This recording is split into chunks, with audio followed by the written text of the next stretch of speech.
जाने के लिए हम लोगों का मानव जीवन नहीं मिला है। मानव जीवन इसलिए मिला है कि अपना भी हम जीवन सफल करें और आने वाले अपने पीढ़ियों को भी सफल बनाने के लिए कुछ अच्छी विचार देकर के जाएं। विचार से बड़ा कोई भी ऐसी चीज नहीं है जो हमें करने के लिए यहाँ भेजा गया है। हमारे विचार हमेशा सत्कर्म होना चाहिए, सत्विचार होना चाहिए और समाज के लिए होना चाहिए। अपने लिए तो जीव जंतु पक्षी चींटी ये सब लोग कर लेते हैं, लेकिन 84 होने के बाद एक मानव जीवन मिला है। ये ईश्वर के लिए भी दुर्लभ है। ईश्वर भी ललायित होते हैं कि मानव शरीर हमें भी मिले। तो आप सोचिए कि हम सब जितने लोग यहाँ बैठे हुए हैं वो कितने भाग्यशाली हैं, कितने योनियों से भटकते हुए हमें मानव जीवन मिला है, फिर भी हम यहाँ आने के बाद भटक गए हैं। तो आज तो आप लिखा हुआ समझ रहे हैं, लेकिन ये कथा किसी की व्यथा है, किसी ने अपने जीवन में उतारा है। तो कर्ता को भी, श्रोता को और वक्ता को, ये तीनों को अपने जीवन में अवश्य उतारना चाहिए। अगर जीवन में नहीं उतारा तो कथा का कोई मूल्य नहीं है, कथा का कोई अर्थ नहीं है।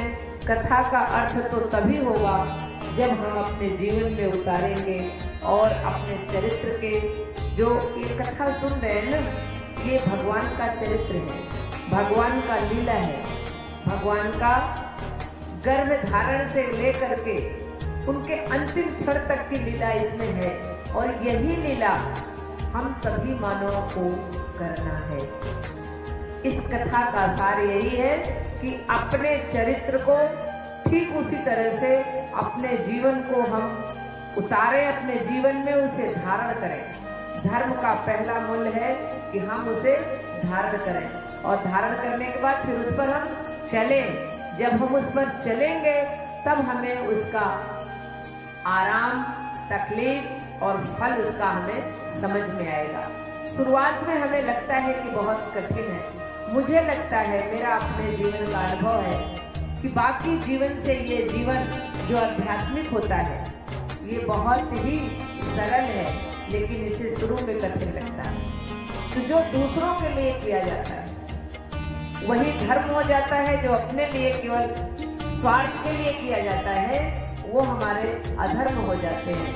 अपना स्वार्थ तो दूसरे के कर्म को करने में भी अपना निहित होता है, लेकिन निजी अपने केवल स्वार्थ के लिए जो किया जाता है तो वो हमारे मानव जीवन के लिए नहीं है, वो जीव जंतु पंछियों के लिए है, वो सिर्फ अपने लिए ही कर पाते हैं। लेकिन हमें जो मानव जीवन मिला है, जो कुछ भी हमें करना है, जो शिक्षा के जगत में है, धर्म के जगत में है, राजनीति में है, परिवार में है, जो भी चीज आपसे अपने से ज्यादा, जिससे ज्ञान भी है, तो निश्चित रूप से आप उसे दूसरों के लिए विचार करें, दूसरे में बांटें, तभी आपका जीवन सफल होगा, तभी आपका उद्देश्य भी सफल होगा।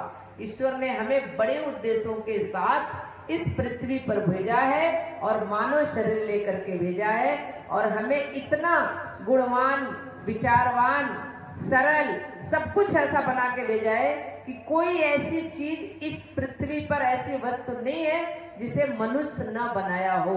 जो भी चीज आप सुबह से लेकर शाम तक इस्तेमाल करते हैं, जो भी, चाहे आप बड़ी से बड़ी, चाहे वो हवाई जहाज हो, चाहे वो जमीन पर चलने वाला किसान हो जो अन्न पैदा करता है, वो सब चीज मानव ही बना रहा है। इसलिए आप अपने आप को कभी भी कम करके न आके, जब आप अपने आप को समझ पाएंगे कि मैं ही ऐसा चीज हूं जो सब कुछ बना सकता हूं, तभी आप कुछ करने के लिए अग्रसर हो पाएंगे।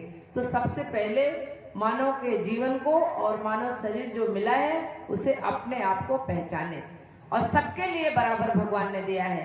केवल हम उसको किस दिशा में ले जाते हैं, कैसे हमारे संस्कार हैं, किस जगह हम रहते हैं, कैसे हम सोच रखते हैं, इसी पर हमारा सब कुछ नींव पड़ा हुआ है और सब कुछ टिका हुआ है। तो आप लोगों ने कथा सुना है, श्रवण किया है, तो उसे मनन करिए, चिंतन करिए और अपना चिंतन करने के बाद अपने चरित्र में उतारिए। यही हमारा आप सभी लोगों के लिए आशीर्वाद है। बहुत बातें बताने की है, लेकिन सबका सार ये है कि अपने अंदर इसे उतारे। बोलिए जय।